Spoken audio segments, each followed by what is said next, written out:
જય કિસાન દોસ્તો, જે ફટાફટ એક તો તમામ ખેડૂત ભાઈઓ, ખેત મજૂર ભાઈઓ, આપ સૌને વિનંતી કે ઝડપથી શેર કરી દો આપ સૌના સુધી, અને ખાસ કરી અને જે બોટાદ માર્કેટિંગ યાર્ડમાં સંઘર્ષની લડાઈ જે ખેડૂતો લડી રહ્યા છે એની સાથે સાથે આખા ગુજરાતના ખેડૂતોની જેના પર આશા અપેક્ષા છે એવા તમામ ખેડૂત ભાઈઓને વિનંતી કે પહેલાં તો વધુ ને વધુ આ લિંકને શેર કરીએ, જેથી કરી અને ખરેખર ગુજરાતમાં સિસ્ટમ કેવી રીતે ચાલી રહી છે, ખેડૂતો માટે આ સરકાર શું વિચારી રહી છે, કઈ કઈ હદે દમનગીરી કરી શકે છે, આ તમામ મુદ્દાઓને લઈ અને ખાસ કરી ગઈકાલની ધરપકડથી લઈ અત્યાર સુધીની તમામ ઘટનાઓનો પર્દાફાશ તો કરીશું, પણ આખો ઘટનાક્રમ ગુજરાતના એક એક નાગરિક સુધી પહોંચાડવાના આપણે સૌ પ્રયત્ન કરીશું. દોસ્તો, પહેલા તો આપ સૌને આપના એક નાના ભાઈ તરીકે જય કિસાન.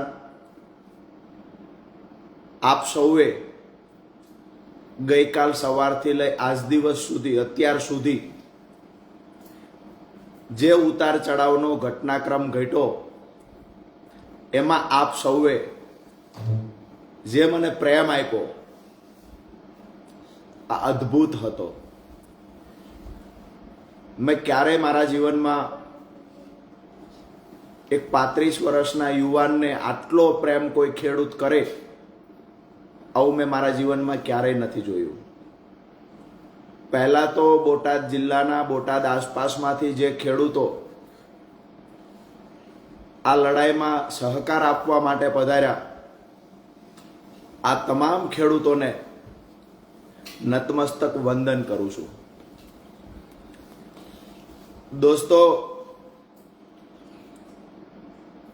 ગઈકાલે આમ તો આ ઘટના ખૂબ લાંબા સમયથી ચાલતી બોટાદ માર્કેટિંગ યાર્ડમાં, ગુજરાતના લગભગ મોટાભાગના માર્કેટિંગ યાર્ડમાં ક્યાંક ને ક્યાંક ખેડૂતોને લૂંટવાનું આયોજનપૂર્વકનું એક ષડયંત્ર ચાલે છે. એમાં સૌથી વધારે ખેડૂતોને લૂંટવાનું ષડયંત્ર ક્યાંય ચાલતું હોય તો બોટાદ માર્કેટિંગ યાર્ડમાં ચાલે છે.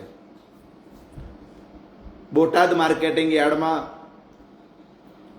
કડદાના બહાના હેઠળ વારંવાર ખેડૂતોને લૂંટવામાં આવે છે.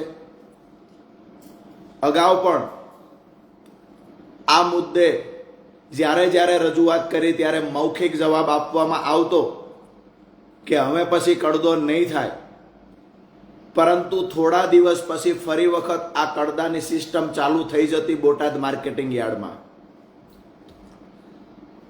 બોટાદ માર્કેટિંગ યાર્ડનું આજથી એક નવું નામ આપણે જાહેર કરીએ છીએ, બોટાદ કડદા માર્કેટિંગ યાર્ડ. આ બોટાદ કડદા માર્કેટિંગ યાર્ડમાં વેપારીઓ, અમુક કમિશન એજન્ટો અને યાર્ડના સત્તાધીશો સાથે મળી અને વર્ષોથી ખેડૂતોને ત્યાં કડદાના બહાના હેઠળ લૂંટી રહ્યા છે. જ્યારે ખેડૂતોની આ તમામ ફરિયાદ મળી, આ ફરિયાદ આવતા સ્વાભાવિક છે કે ખેડૂતના દીકરા તરીકે, અને જ્યારે સમગ્ર ગુજરાતના ખેડૂત એક ખેડૂત આગેવાન તરીકે રાજુ કરપડાને જાણતા હોય, ત્યારે મારી નૈતિક જવાબદારી બને કે આ મુદ્દાને ઉજાગર કરવો, આ મુદ્દાને લઈને બોલવું, આ મુદ્દાને લઈને લડવું. તો હું બોટાદ માર્કેટિંગ યાર્ડમાં 10/10/2025 સવારે 10 કલાકે રજૂઆત કરવા જાય છે એવી મેં જાહેરાત કરેલી, જે જાહેરાતના અનુસંધાને હજારોની સંખ્યામાં ખેડૂતો આક્રોશ સાથે રજૂઆત કરવા આવ્યા. માર્કેટિંગ યાર્ડના ચેરમેનને અમે બોલાવ્યા. માર્કેટિંગ યાર્ડના ચેરમેનને બોલાવી શાંતિ ગાંધી ચિંધ્યા માર્ગે શાંતિથી અમે રજૂઆત કરી કે ભાઈ ખરેખર અમારી બે માંગણીઓ છે, એકદમ વ્યાજબી માંગણી છે, આ માંગણી અમારી પૂરી થવી જોઈએ. અમારી માંગણી ખેડૂતો માટે એ હતી કે ગુજરાતના કોઈ પણ યાર્ડમાં આટલા મોટા પ્રમાણમાં ખેડૂતો સાથે છેતરપિંડી થતી નથી જેટલી બોટાદમાં થાય છે. અમારી માંગણી એ હતી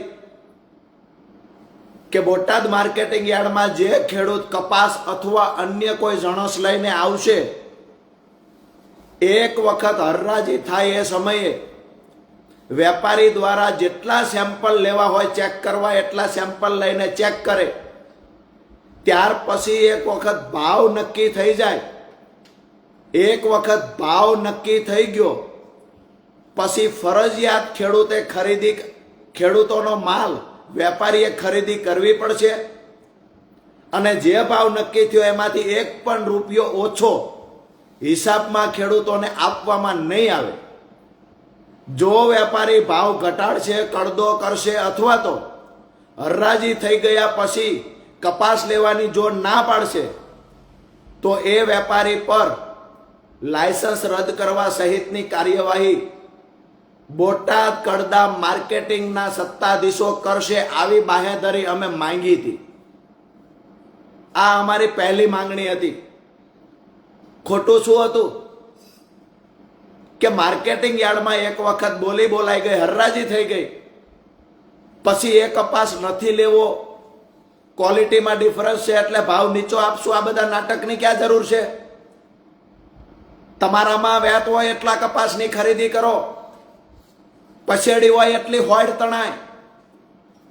મોટા ઉપાડે ત્યાં ભાવ બોલાઈ જાય છે, મોટા ઉપાડે હરરાજીમાં ખરીદી કરી લેવામાં આવે.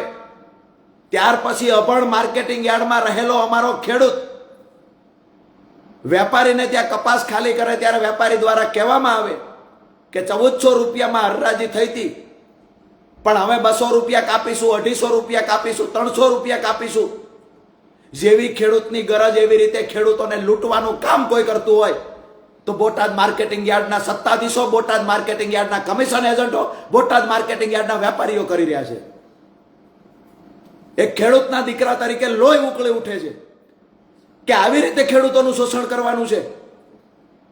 અમે માંગણી એ લઈને ગયા કે આ કડદા સિસ્ટમ બંધ થવી જોઈએ. માર્કેટિંગ યાર્ડનો ચેરમેન મીડિયા સામે આવીને કહે છે કે અમે કડદો બંધ કરી દીધો છે. તો અમે કહ્યું કે ભાઈ લેખિતમાં આપો, કડદો બંધ કર્યો હોય તો. હવે પછી કડદો નહીં થાય, લેખિતમાં બાહેધરી આપો. આ બાહેધરી આપવામાં નથી આવતી. અમારી બીજી માંગણી હતી કે બોટાદ કડદા માર્કેટિંગ યાર્ડની અંદર જે ખેડૂત પોતાનો કપાસ અથવા અન્ય જણસ લઈને આવે, હરરાજી થઈ ગયા પછી આ ખેડૂત પોતાના ખર્ચે કોઈ વેપારીના ગોડાઉન સુધી કે જીન સુધી કપાસ નાખવા નહીં જાય. ખેડૂતની માત્ર જવાબદારી એટલી છે કે બોટાદ માર્કેટિંગ યાર્ડ સુધી પોતાનો કપાસ પહોંચાડી દે. પછી કપાસને ક્યાં લઈ જવો, શું કરવો, એ એક વખત હરરાજી થઈ ગઈ, વેપારીએ ખરીદી લીધો, ત્યાર પછી એ વેપારીએ જોવાનું છે, ખેડૂતે નથી જોવાનું. દુનિયાના કોઈ માર્કેટિંગ યાર્ડમાં મેં આવું નથી જોયું કે હરરાજી થઈ ગયા પછી ખેડૂતને કહેવામાં આવે કે તમારો કપાસ, અમારું જીન, અમારું ગોડાઉન 15 કિલોમીટર 20 કિલોમીટર દૂર છે, ત્યાં તમારો કપાસ પહોંચાડો, આવું ખેડૂતને કહેવામાં આવે. એ ખેડૂતને ભાડું પણ આપવામાં નથી આવતું દોસ્તો.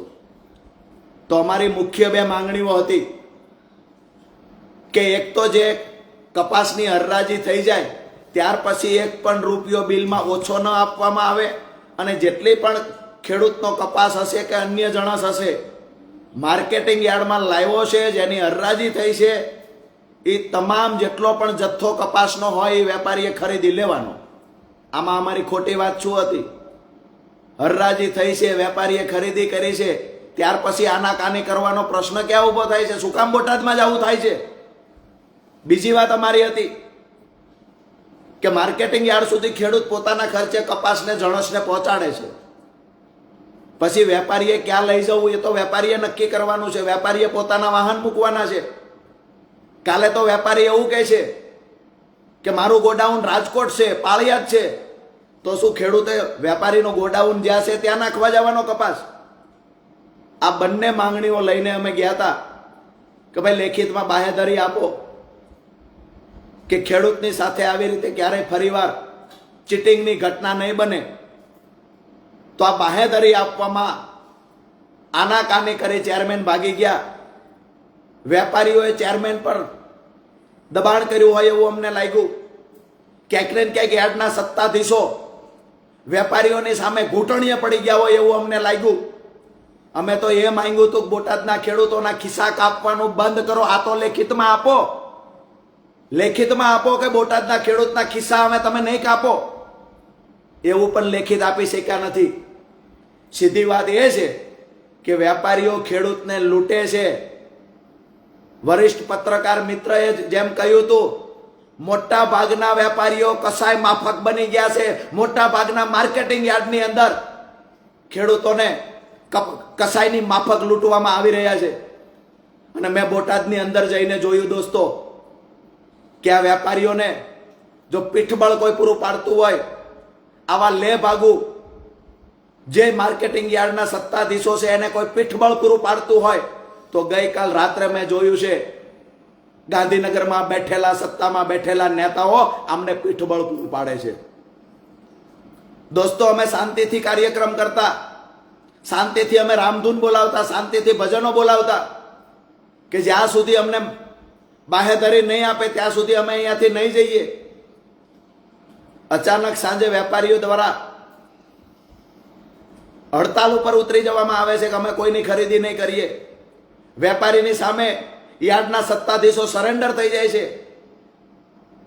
માઇકમાં એલાઉન્સ કરવામાં આવ્યું સાંજે 5 વાગે ગઈકાલે કે આવતીકાલથી બોટાદ કડદા માર્કેટિંગ યાર્ડ બંધ કરવામાં આવે છે. અચોક્કસ મુદતની હડતાલ રાખવામાં આવી છે.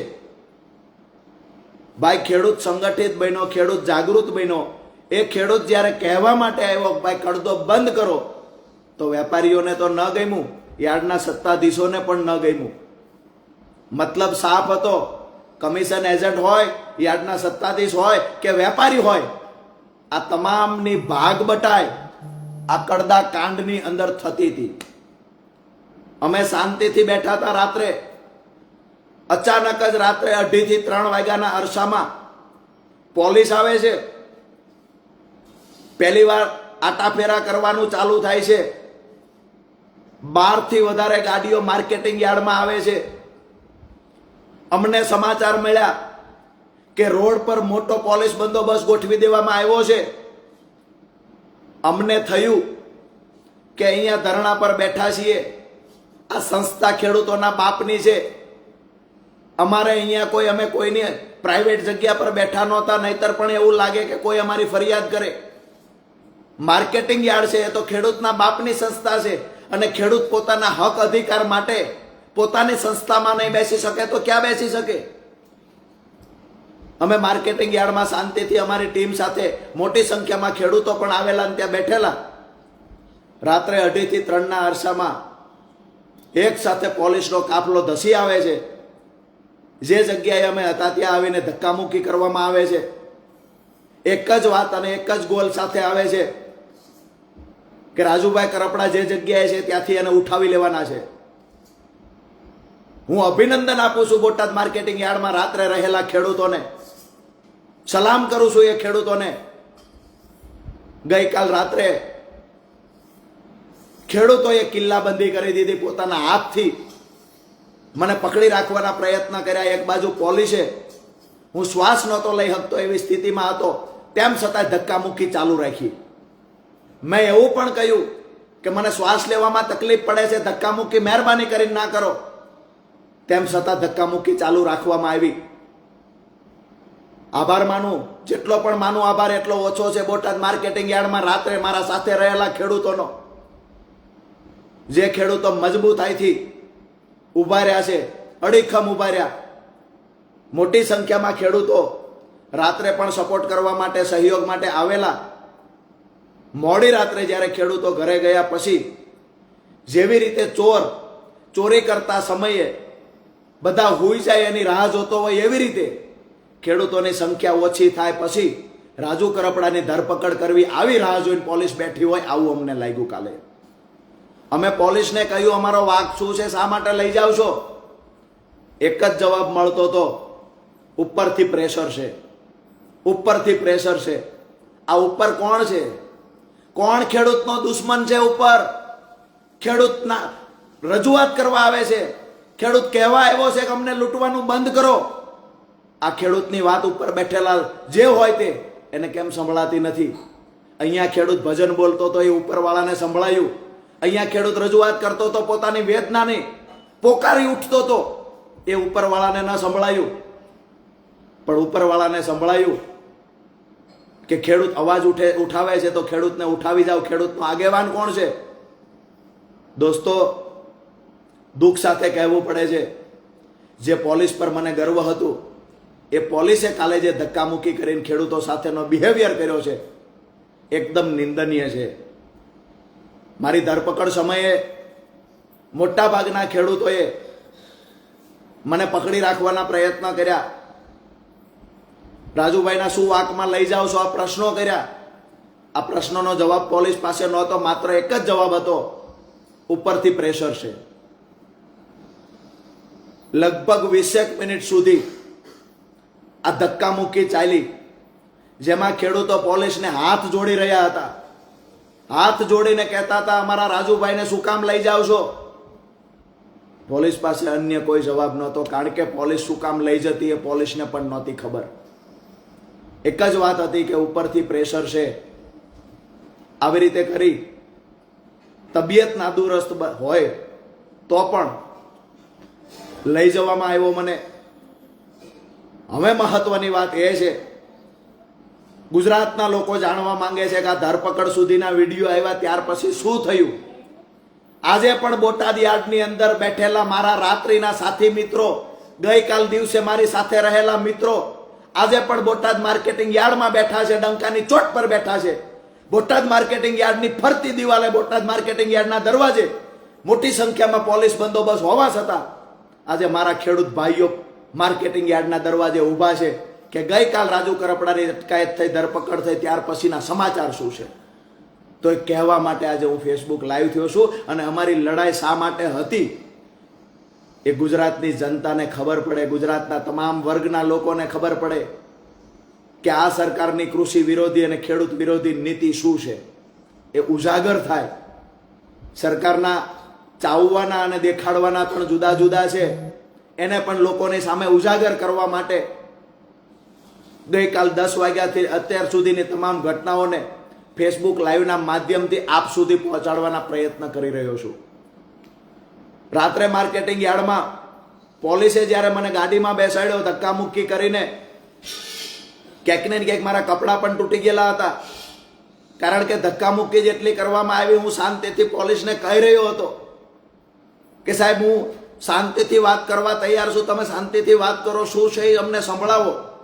જો તમારી મજબૂરી હશે તો હું પણ માનું છું, મજબૂરી હશે તો અમે તમને સહયોગ કરીશું.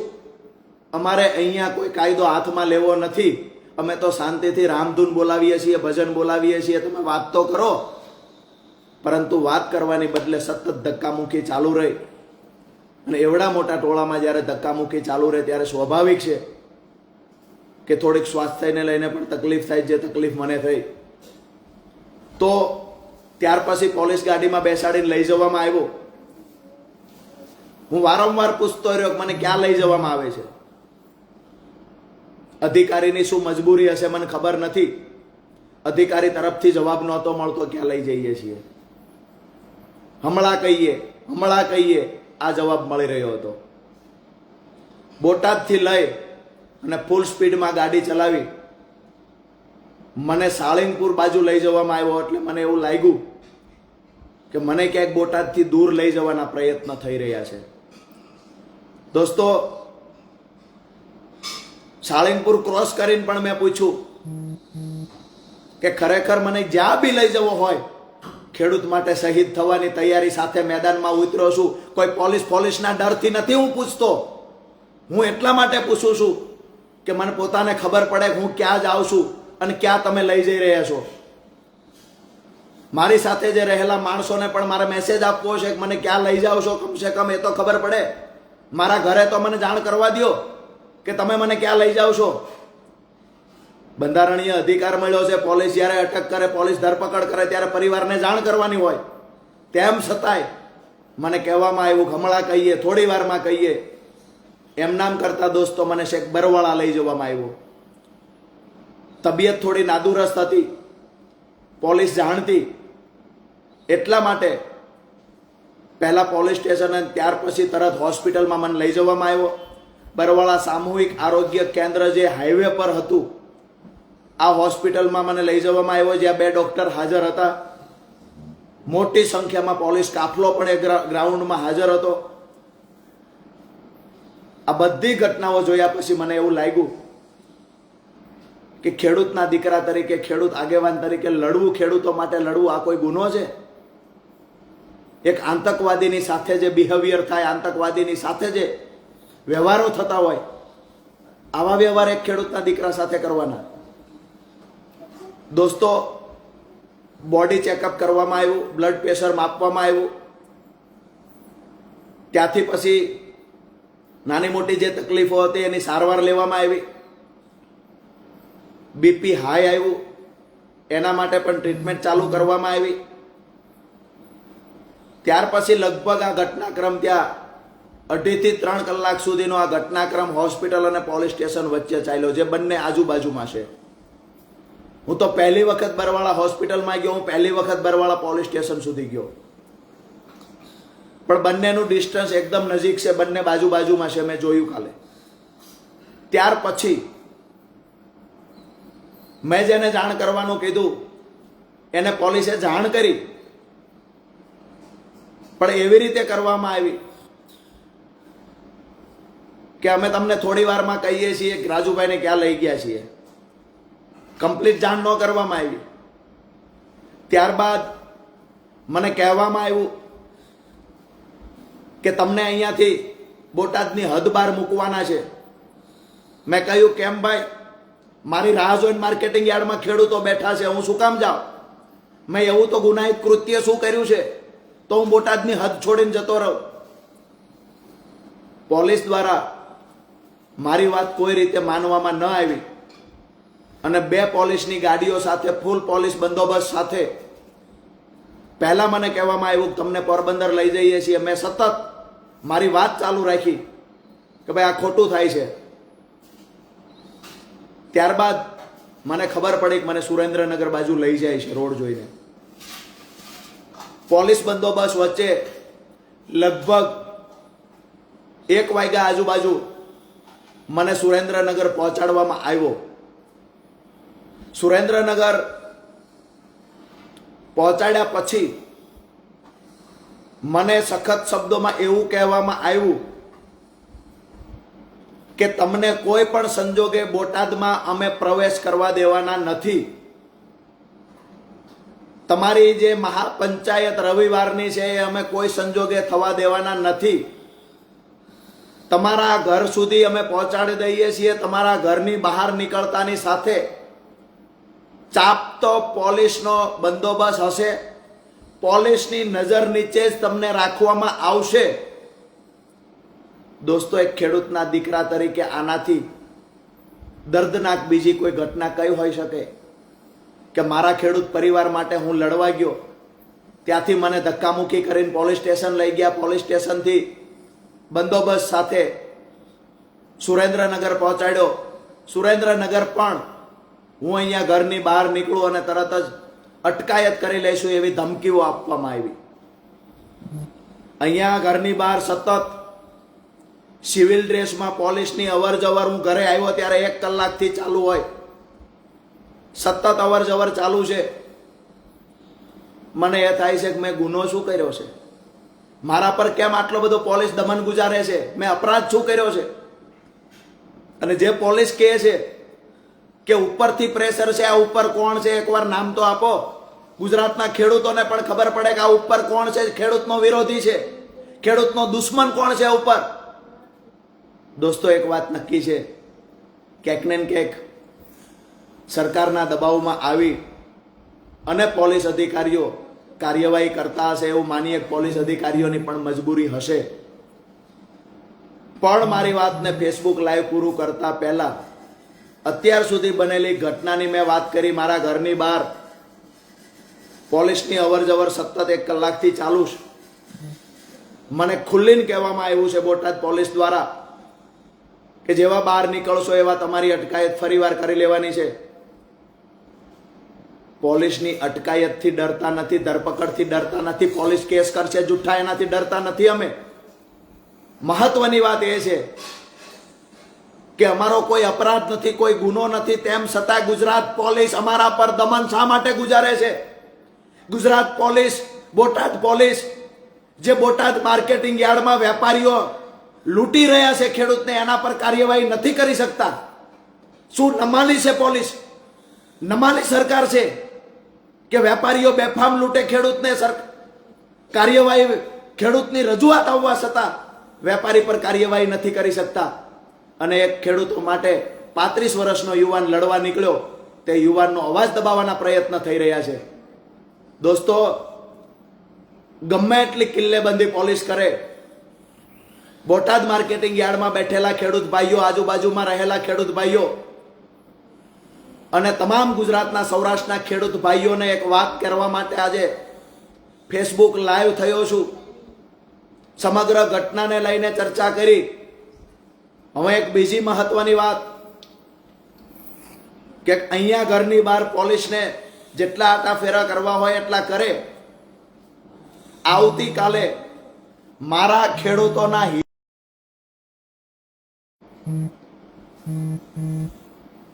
થોડું વચ્ચે નેટવર્ક ઇસ્યુ આવવાના કારણે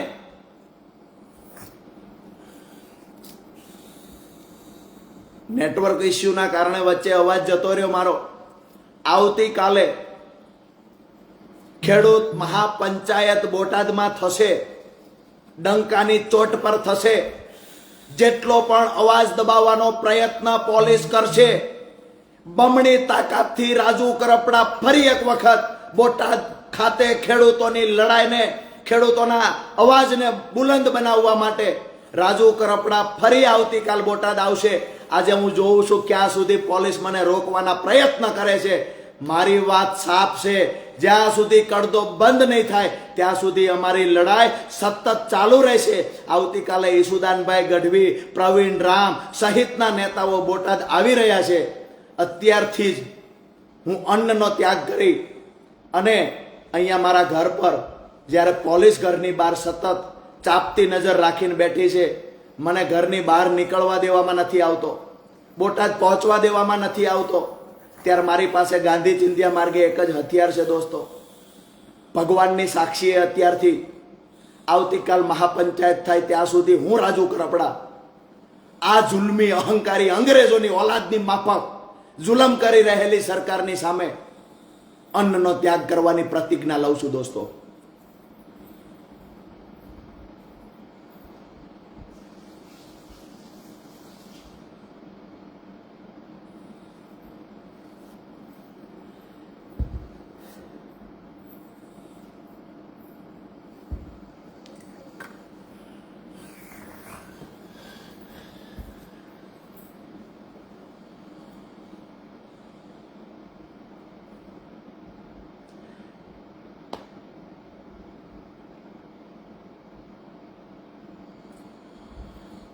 વધારે વિશેષ કાંઈ